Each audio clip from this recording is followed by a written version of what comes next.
जय माता की दोस्तों, आप सभी को नवरात्रि की हार्दिक शुभकामनाएं। आशा करती हूँ आप सभी के नवरात्रे बहुत ही अच्छे जा रहे होंगे। कुछ लोग व्रत होंगे, कुछ लोग बिना व्रत के भी पूजा अर्चना करते होंगे, कुछ लोगों ने कलश स्थापना की होगी और कुछ लोगों ने जवारे भी बोए होंगे। तो हर दिन माता की आप सेवा करें, पूजा अर्चना करें और व्रत विधि विधान से आप ज़रूर करें। और आज के इस वीडियो में मैं आपको बताने वाली हूँ कि आपको अष्टमी और नवमी की पूजा कैसे करनी है, हवन कैसे करना है, पहले हवन करना है या पहले कन्या पूजन करना है। तो देखिए, किसी के यहाँ अष्टमी पूजी जाती है और किसी के यहाँ नवमी पूजी जाती है, लेकिन पूजा विधि दोनों सेम ही रहती है। तो इस दिन जो भोग बनाया जाता है वो माता रानी का, वो हलवे का भोग लगाया जाता है, वो देसी घी में ही बनाया जाता है। तो आप भी इस दिन देसी घी में ही भोग बनाएं, यानी जो खीर बनाएं या फिर हलवा बनाएं वो आप देसी घी में ही ज़रूर बनाएं। इसके साथ ही किसी के यहाँ लापसी भी बनाई जाती है, जो आटे की लापसी होती है वो भी किसी किसी के यहाँ बनाई जाती है। तो आपके यहाँ जो बनाया जाता है वो आप बना सकते हैं।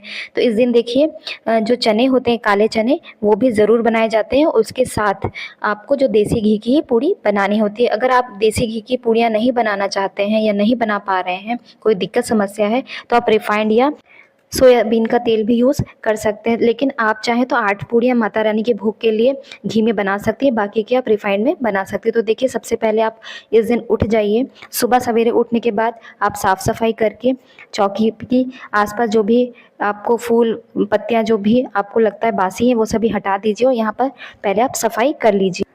तो देखिए, अष्टमी हो या नवमी हो, पूजा विधि सेम ही होती है। तो सबसे पहले हम ये जो हमने एक दिन पहले हवन वगैरह किया था, ये सभी सामग्री हम हटा लेंगे। और जो बासी फूल हैं, आसपास जो भी ऐसे सामान आपको दिख रहे हैं जो एक दिन पहले हमने पूजा में यूज़ किया था, वो आप हटा सकते हैं। 1 लोटा जल आप हमेशा भर कर रखें। तो यहाँ पर हम थोड़ी सी सफाई कर लेंगे, पुष्प वगैरह जो भी आपको लगता है जो फालतू का सामान यहाँ पर है वो आप सभी हटा दीजिए। और ये सभी चीज़ें आप एक जगह इकट्ठा करते जाइए। बाद में विसर्जन जब आप करें तो ये सभी चीज़ें भी उसी दिन आप विसर्जन करें। तो देखिए, साफ सफाई करते समय आप ध्यान रखें, अगर आपने नवग्रह वगैरह बनाए हैं तो उन्हें हिलाए नहीं, बहुत ही सावधानी पूर्वक आप साफ सफाई करें। इसके बाद देखिए, सफाई करने के बाद हम एक दीपक पहले जला लेंगे घी का। यदि आपने अखंड दीपक जलाया हुआ है तो आप फिर भी एक दीपक अलग से जरूर जलाएं। तो इस प्रकार से हम सबसे पहले दीपक जला लेंगे। इसके बाद 1 लोटा जल में हम थोड़ा सा गंगा जल मिलाकर भावपूर्ण सबको स्नान करा देंगे। सबसे पहले गणेश जी को, फिर माता जी को, कलश को, जो हमने जवारे बोए ना, सभी को हम ऐसे इस प्रकार से 1 लोटे जल से, और जो बचेगा वो हम जो हमने ज्वारे बोए थे उन्हीं में हम जल डाल देंगे। तो देखिए, हर दिन आप थोड़े से जल से जो आपने ज्वारे बोए हैं उन्हें जरूर सिंचित करें। इसके बाद हम देखिए, हर दिन चाहे तो आप वस्त्र रूपी कलावा ना अर्पित करें, पहले दिन और आखिरी दिन अर्पित करना जरूरी होता है। इसके बाद हम सभी को देखिए इस प्रकार से तिलक कर देंगे। तो हम रोली से सभी को पहले तिलक कर लेंगे। तिलक करने के बाद देखिए, सबसे पहले हम गणेश जी को, फिर माता जी को, कलश को, और जो हमने दीपक जलाया उन्हें, और ज्वारे को, सभी को हमने तिलक ज़रूर कर दिया है। इसके बाद जो तिलक बच जाता है तो वो हम अपनी जो चूड़ियाँ पहनते हैं हम उसमें भी लगा सकते हैं। इसके बाद हम सभी में थोड़े थोड़े अक्षत समर्पित कर देंगे, जैसे गणेश जी, माता जी, कलश, और उसके बाद हम देखिए पुष्प समर्पित करेंगे। तो इस दिन आप लाल पुष्प माता जी को ज़रूर समर्पित करें। तो देखिए, माता जी को गुड़हल का फूल बहुत ही ज़्यादा प्रिय होता है, तो आप गुड़हल का फूल माता जी को ज़रूर समर्पित करें। तो यदि आपके पास गुड़हल का फूल नहीं है तो आप कोई और फूल भी समर्पित कर सकते हैं। इसके बाद हम देखिए धूप दीप दिखा देंगे। इसके बाद आपके पास जो भी फल हो, ऋतुफल, आप वो समर्पित कर सकते हैं।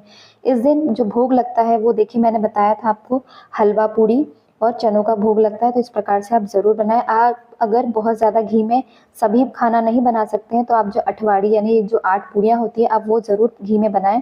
और इसके बाद आप एक पान का पत्ता लें, उसमें एक बताशा और 2 लौंग के जोड़े आप रख के माता जी को ज़रूर समर्पित करें। और देखिए, पहले दिन यदि आपने श्रृंगार की सामग्री माता जी को नहीं समर्पित की है तो आप अष्टमी या नवमी जिस भी दिन पूजन कर रहे हैं उस दिन आप माता जी को श्रृंगार की वस्तुएं ज़रूर समर्पित कीजिए। ये बहुत ही सौभाग्य की बातें होती हैं जो हम माता जी को ये छोटी छोटी चीज़ें अर्पित कर पाते हैं। इसके बाद हम 1 लोटा जल सभी को ऐसे दिखाकर हम वहीं पर रख देंगे। इसके बाद हम माता जी को एक नारियल, आज के दिन यानी अष्टमी या नवमी आप जिस भी दिन पूजन कर रहे हैं उस दिन आपको एक नारियल, ये जो जटा वाला नारियल होता है, माता जी को ज़रूर समर्पित करना है। इसमें आप एक जो कलावा होता है वो ज़रूर बांध दें। इसके बाद देखिए, हम अग्यारी करेंगे। तो देखिए, जो गाय का कंडा यानी उपले होते हैं उन्हें हम जलाकर अग्यारी करते हैं। इसके बाद थोड़ा सा जल लेकर हम उस पर 3 बार हम फेर देते हैं। इसके बाद हम टीका करते हैं और धूप दीप सभी चीज़ें हम दिखा देते हैं अग्यारी को। इसके बाद देखिए हम घी से जो हवन है वो करते हैं, तो हम 5 आहुति घी की देते हैं। तो आप याद रखें, आप 5 आहुति घी की ज़रूर दें। इसके बाद आपने जो भी हवन सामग्री है आपके पास वो आपको समर्पित कर देनी है। यदि आपके पास हवन सामग्री नहीं है तो आप जो बताशा है, बताशे पे आप 2 लौंग के जो फूल वाली लौंग होती है वो उसमें 2 जोड़े रख कर आपको ज़रूर समर्पित करना है। इसके बाद देखिए आपके पास जो भी आपने भोग लगाया है तो वो भोग आपको ज़रूर समर्पित करना है। तो थोड़ा थोड़ा भोग आपको सभी चीज़ें ले लेनी है। आप पूड़ी और आपने हलवा और जो चने आपने समर्पित किए हैं सभी चीज़ें आप माँ को भोग, ये जो आगी होती है या अग्यारी, हम जो हवन में चीज़ें जो चढ़ाते हैं वो कहा जाता है वो सीधे भगवान के पास पहुँचती है, यानी जो भोग होता है वो सीधे भगवान के पास पहुँचता है। तो इस प्रकार से आप अग्यारी करके आहुति ज़रूर दें। इसके बाद 5 आहुति हम फिर से घी की दे देंगे और यहाँ पर हवन सामग्री वो भी हम बीच बीच में समर्पित करते रहेंगे। तो इस प्रकार से देखिए हम हवन ज़रूर करेंगे। आप बहुत बड़ा हवन भले ना करें लेकिन छोटा हवन आप ज़रूर करें। अगर हर दिन आप नहीं भी कर पा रहे हैं तो पहले और आखिरी दिन आप हवन ज़रूर करें। तो इस प्रकार से यदि आप अष्टमी की पूजन कर रहे हैं तो अष्टमी पे या फिर अब किसी के यहाँ सप्तमी पूजती, किसी के यहाँ अष्टमी पूजती और किसी के यहाँ नौमी पूजती, तो आपके यहाँ जो भी जिस दिन पूजन होता है आप उस दिन ये ज़रूर हवन करें। इसके बाद हम एक जो हमने वो चढ़ाया था ना पान का पत्ता, आप पान के पत्ते में 2 लौंग के जोड़े रखकर आप थोड़ा सा घी रखकर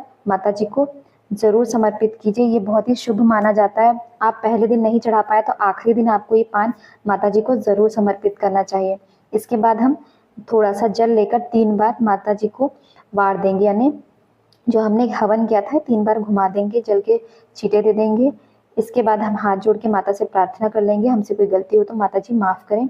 इसके बाद हम बहुत ही भावपूर्वक माता जी से इस प्रकार से देखिए उनसे अपनी गलती मांगेंगे और अगर हमसे गलती हो गई तो माता जी हमें माफ़ करेंगे। तो इस प्रकार से हम देखिए हम भावपूर्ण तरीके से आरती कर लेंगे। आरती कभी भी चिल्ला चिल्ला कर ना करें, आप बहुत ही आसान तरीके से आरती करें भावपूर्वक। इसके बाद आपके पास 5, 10, 25, 50, 100 जितनी भी दक्षिणा आप अपनी इच्छा अनुसार हो आप चढ़ा सकते हैं। इसके बाद फिर से हम हाथ जोड़ लेंगे माता रानी से कि माता रानी पूजा में रही कमियों के लिए हमें क्षमा करें और यदि हमसे कोई गलती हो गई हो तो हमें माफ़ करें। इस प्रकार से हम देखिए हवन के इस प्रकार से अपने ऊपर हम थोड़ा सा हवन की जो आगी है हम हर तरफ अपने घर में ये जो हवन है उसे घुमा देंगे, सभी कमरों में आप लेकर जाइए। तो इस प्रकार से आपको बहुत ही आसान तरीके से मैंने ये पूजा विधि बताई है। यदि आपको आज का ये वीडियो अच्छा लगा हो तो प्लीज़ मेरे चैनल को लाइक शेयर सब्सक्राइब ज़रूर करें ताकि मैं आपके लिए और भी अच्छी अच्छी वीडियो ला सकूँ। धन्यवाद।